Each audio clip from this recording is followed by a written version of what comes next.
from a memoir I'm working on. The chapter's called Man in the Road, and it's about my relationship with my father after he died.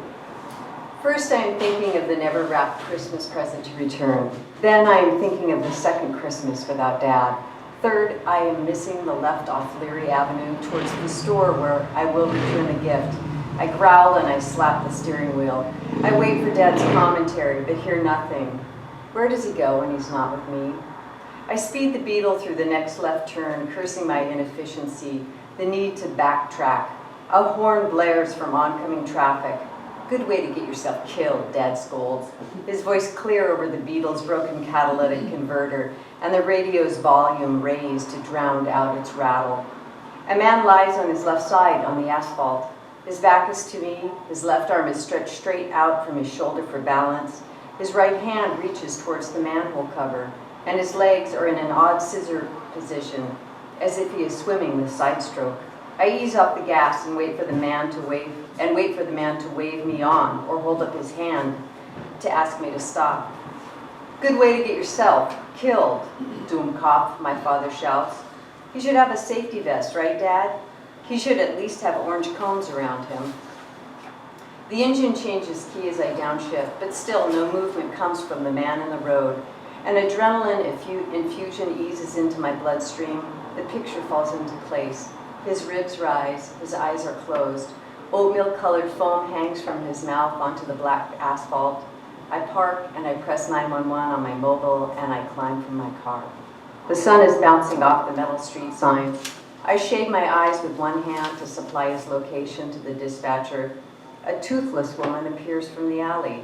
She tilts as she walks and she talks to herself and she leans over the man. She walks away, gesturing with her arms like she is doing a slow-motion scarf dance.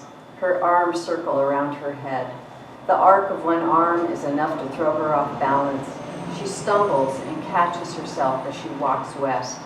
I am afraid of the man in the road, the man who is motionless, the man whose limbs lie awkward, the man I will not move towards. He could be asleep, but there is a torpor to his body that is foreign to a body in slumber.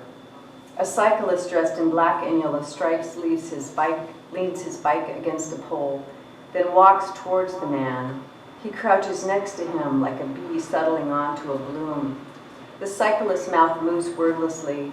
I try to speak to let the cyclist know I've called 911, but the words fumble on my tongue. Sound is insufficient, so I stand just outside of a glass globe that surrounds the dormant moment of these two men. The cyclist turns the man onto his back. I try to shout, I don't think you should roll him over, but the words come out in a whisper as if there is not enough breath behind the machinery, my voice box, lung, tongue, lips. The cyclist doesn't respond, so I try to move towards him so he can hear me, but my legs are lead. The ribs of the man on the ground have stopped rising. The cyclist's palms move to the man's chest. Too fast, slow down. My words trip over my lower lip and fall at my feet.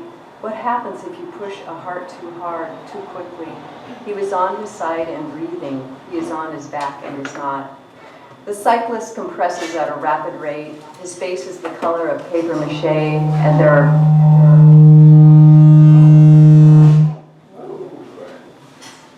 religious. The cyclist compresses at a rapid rate. His face is the color of paper mache, and there are beads of sweat on his forehead. The man's large belly wobbles in response to the percussion. Then come sirens. Medics emerge. They say, we'll take it from here. I feel the man's heart sinking under each new compression, steady and calm.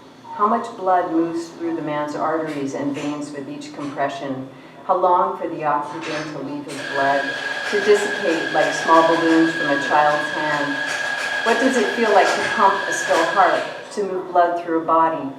8 times the clear, 8 times the body flops. Each time I lean in and I wait and I watch for a beating heart. The medics come, the medics go. A yellow tarp covers the man, and orange cones surround him. His black boots stand straight, removed an hour earlier by a medic in a blue coat. They punctuate the composition. Just past my car, the "no parking anytime" sign comes into a sharp focus. I feel the small suck of air and I hear my father's voice ask, "What, are you blind? Move it." The yellow tarred body is framed perfectly in my side mirror. I want to wait until the coroner comes. I want to see how they move his body, to see the entire process. But I am my father's daughter, and I am compelled to follow rules. No one's going to care, I say. My voice hangs in an opal-like drop in front of me. If he were sitting next to me, I would see the flare of his nostrils and how the pounds per square inch of tooth against tooth. I bite my lip and I start my car and I ease the clutch from the floor.